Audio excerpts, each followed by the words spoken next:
It was an interesting June, Tynwald. There were lots of questions, as ever, some interesting answers given, but in terms of the main paper, the main order paper, we had Government Efficiency and Progress, a statement from the Chief Minister. Now, we've heard of the need for government efficiency, and we've also heard the need for progress. So was the Chief Minister's statement revelatory? Well, yes and no. Certainly the Chief Minister has asked all the departments and boards of government to look again at their budgets and see whether a 5% saving can be made. Of course, the reason to do this is that we cannot continue to afford to pay for health services if further efficiencies aren't found. That's the view of the Chief Minister, and presumably the Council of Ministers share that view. Certainly it would appear that the amount of money coming in hasn't increased sufficiently to cover the substantial further increases required to continue to have the good health services that I think we all want. So that's one of the areas that's going to be looked at. The government headcount is the Chief Minister is describing this as getting a grip of the government headcount. And many of you listening may think, well, for goodness sakes, how can they not know how many staff they've got? I have some sympathy with the Chief Minister, having been on the other side myself, and know that in the past, by 2016, when I was about to be booted out of my role in the Keys, we just about, we thought, got a grip of the government headcount. Well, obviously things have moved on since then, and again, the government is trying to get a grip of what is actually quite a complicated area, because there are various roles in government which are kept open despite there being nobody filling those roles, primarily because they can't afford to pay, because they haven't got enough budget to fill all the roles. So are those roles classed as being actual real jobs in the government headcount? Are they classed as not being real jobs, even though they are kept open and may be filled if the money was found? And then you have the issue of contractors coming in. Are these contractors part of the headcount? Are they just providing a short-term contract fill, so they therefore aren't covered? It can be quite complicated. So a little sympathy there for the Chief Minister. And then, of course, the other thing that the Chief Minister is going to do is have a very robust conversation about transparency on pricing with the arm's length Isle of Man Steam Packet Company. The whole purpose of it being an arm's length company, we were told, was that it would set its own policies, particularly in relation to pricing. But it now appears that perhaps the arm's length is getting a little shorter than it was, and who knows what will come of the robust discussions that will take place between presumably the Department of Infrastructure and the Isle of Man Steam Packet. That's the main route in terms of the various agreements that take place. But maybe the shareholder, the Treasury, will be part of those conversations, and possibly even the Chief Minister himself. Next item was the Tynwald Policy Decisions Report, and the Chief Minister didn't get it all his own way. He rather foolishly perhaps had asked for Tynwald to approve the Tynwald Policy Decisions Report, and many Tynwald members, having read through the Tynwald Policy Decisions Report 2023, felt that maybe there were some errors in that report, certainly things that were classed as being complete. A number of people felt perhaps complete was very much in the eye of the beholder. So instead of accepting or approving the report, it was agreed that the various standing committees, scrutiny committees of government, would scrutinise the report and see whether they agreed with government that all these actions were either complete or the actions reported were accurate. Then we had a bit of a damp squib announcement in relation to regional pools. This is a policy of Isle of Man government, I think, going back certainly more than, I think it was 18 years. I think it was 2006 was mentioned. But it's still an aspiration. Basically, regional sports hubs and regional pools being part of those regional sports hubs is still an aspiration of government. But effectively, the view seems to be that we can't really afford to do it. Then we moved on to the Climate Change Transformation Programme Annual Progress Report. A number of members felt that there needed to be more in the report about how the climate change could be impacting on people.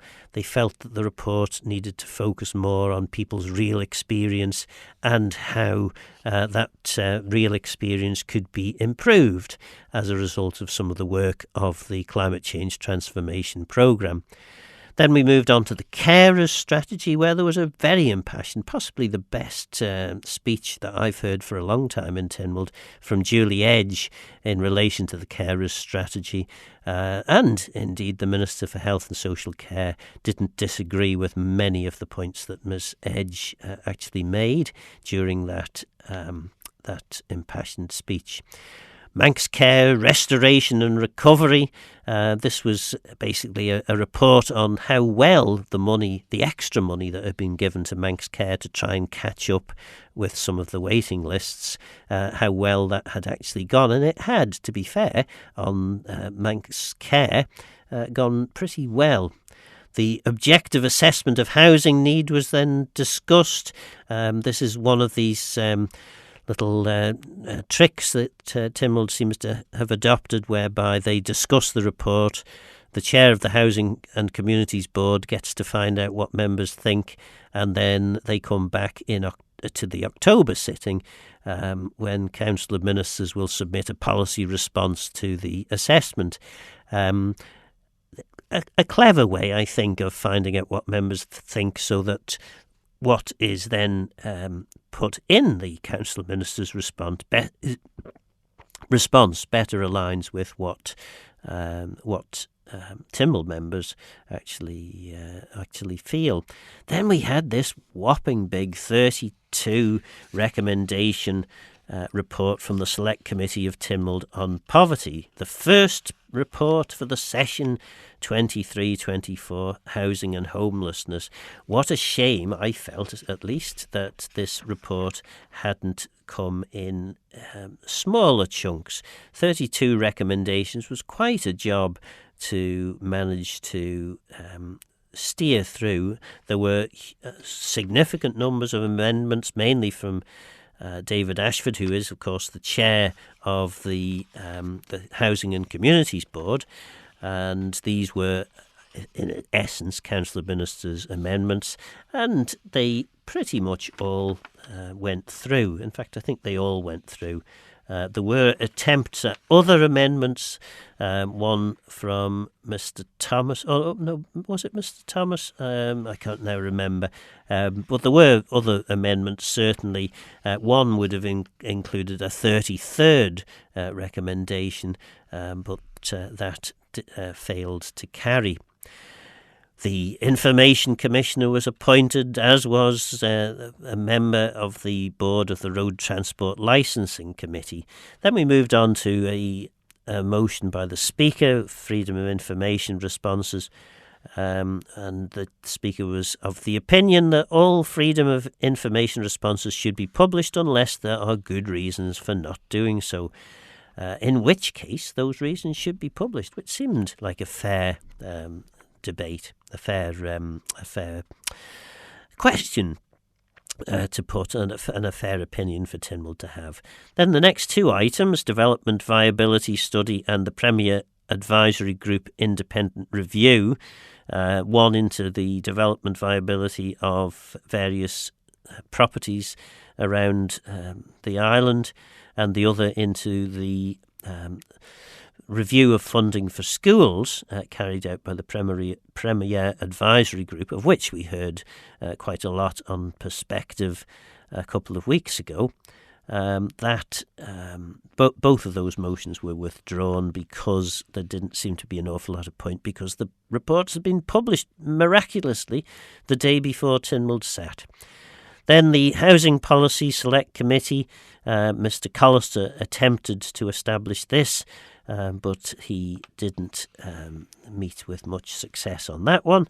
There was an attempt then to amend Schedule 1 of the Freedom of Information Act to include the Isle of Man Steam Packet Group Limited and the Manx Development Corporation Limited. I can't now remember. I think that was amended, but effectively government seems to be moving in that sort of direction. And then we had the Strategic Transport Decarbonisation Review, which was another of those reports that the what do they call themselves now? The policy. What are the policy group anyway? The new group, which includes Chris Thomas, Julie Edge, and Claire Christian. That was another a report that was called for, which miraculously appeared. So that motion wasn't moved. Then we had a range of other items on the order paper, orders and bits of secondary legislation, all of which seemed to go through without troubling Tynwald too much. A number of orders give effect to the adoptions legislation, and the Minister for Health and Social Care was particularly pleased that these are now are in effect, thanks to these orders that went through, regulations that went through. So fascinating Tynwald as ever. Lots of things were said. The best and most juicy bits are the stuff that you find out when the microphone is not switched on. But we try our best to let you know some, at least, of the skeet that's going on. Certainly all the stuff that we're allowed to. So there we go. That was June Tynwald. Thank you for making it to the end of the Manx Radio newscast. You are obviously someone with exquisite taste. May I politely suggest you might want to subscribe to this and a wide range of Manx Radio podcasts at your favourite podcast provider, so our best bits will magically appear on your smartphone. Thank you.